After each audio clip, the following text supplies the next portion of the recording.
Monday, beautiful people. I hope you guys had a lovely weekend. I know in Kenya it was a long weekend, so I'm sure by now everyone is recovering. Happy Labor Day, happy new month, guys. I cannot believe that we're in May. Like, time is flying, it's crazy. So, last couple of weeks, Johnny Depp and Amber Heard have been trending. I'm sure you guys have heard this story.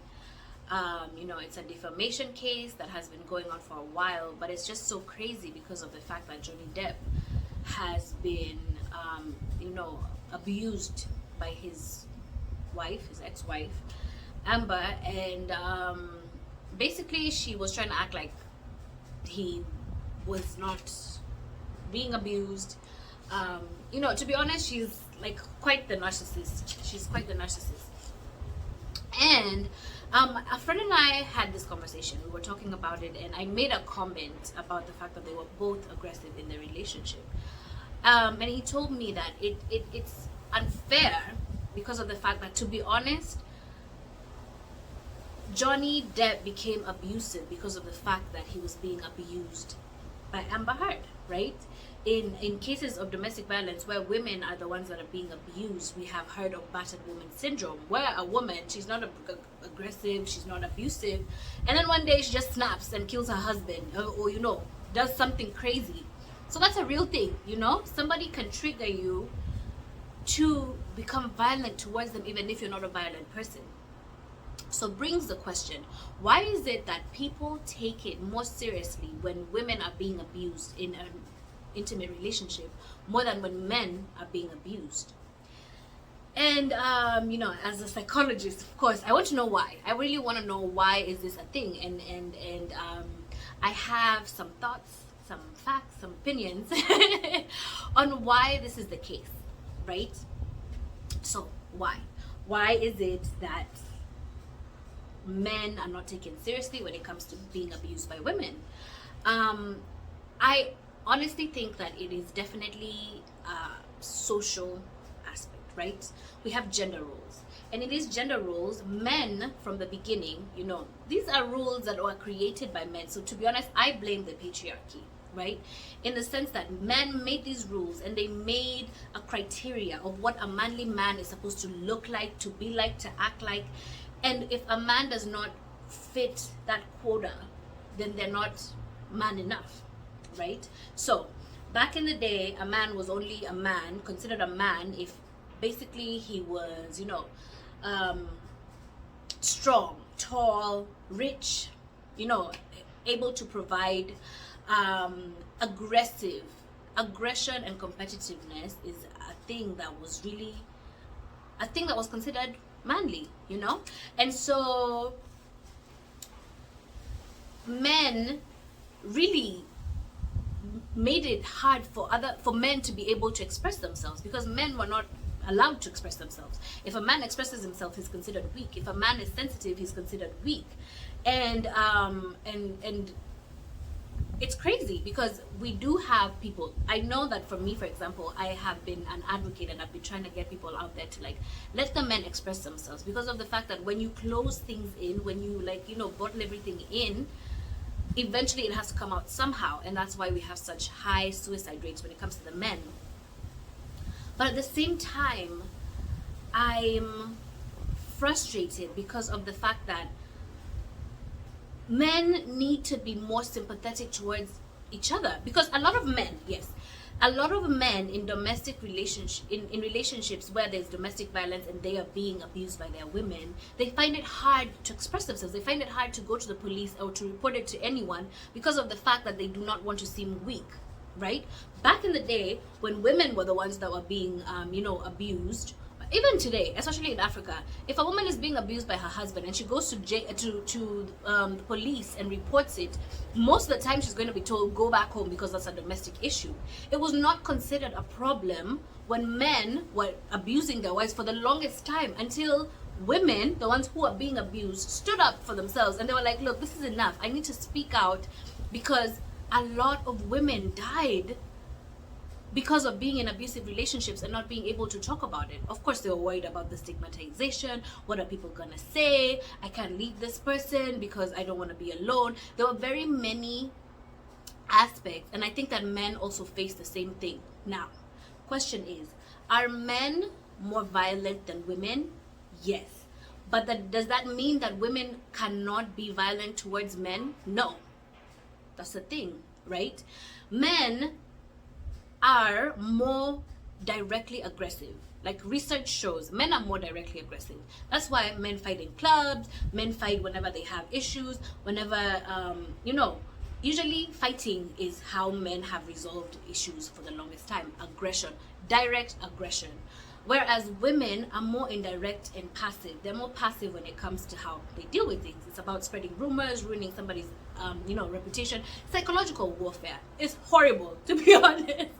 But that's how women deal with things. Even in cases of suicide, we see that men are more violent even towards themselves. When it comes to death, they probably shoot themselves. They jump off of cliffs. As women, more they take sleeping pills.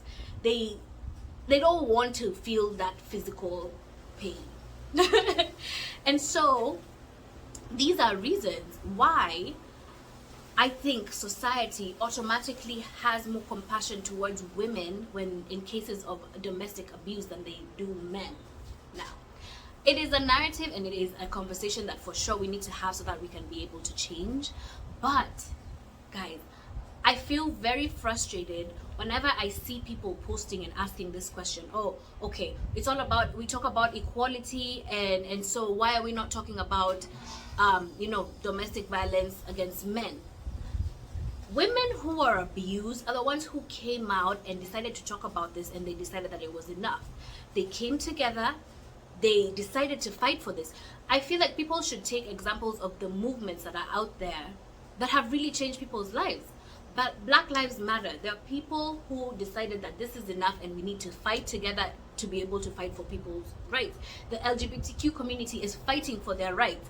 Women, we as women, the women's right movement was created so that women could be able to get out of that uncomfortable, frustrating place that they have been in the longest time, where they were abused. They were not allowed to, we were a bit property. You stay at home, pregnant, bare feet, take care of the home. That's how women were back in the day. But you know what, women got tired and they got out and they fought it, and that's why we are where we are today. So instead of sitting there constantly comparing, why is it that, okay, we're not talking about domestic violence against men, but we're talking about women? Stand up and talk about it. Stand up and fight for those things. That way, and also making a safe enough environment for the men who need to speak out their emotions, who need to express themselves in this way, and allow them, give them a safe place for them to be able to speak it. Because if, for example, if your friend comes and tells you, I'm so stressed out, and maybe and my wife is beating me and blah blah blah blah blah, how as a man do you react? Do you tell him to suck it up? Or that's not something you're supposed to be telling him? Do you tell him that he is less of a man because of the fact that he is being abused by his wife? Or do you try and help him in that situation? Because that's exactly how all these other movements came up and have been successful. This whole blame game is really redundant, if you ask me, because you're taking away the attention that you should be putting on this thing, which is a real problem, and you're just standing there waiting. I don't know who you're waiting for to begin this movement if it's not the men who are being abused and the men who are around the men who are being abused, right? I know, and for me, I am definitely against violence in any form. A man, a woman, everybody should keep their hands to themselves, right? And in cases of abuse and domestic violence, right, it is very important that we are sensitive when a person is in such a relationship and they come and speak to you about it. It is very important that we approach it in a way that they feel safe. Because if they don't feel safe, they will never speak about it. And that's why we don't exactly have the exact numbers of how many men are out there actually being abused, because of the fact that they simply do not come out. And they do not come out because they do not feel comfortable enough to come out, because they don't want to be seen as weak.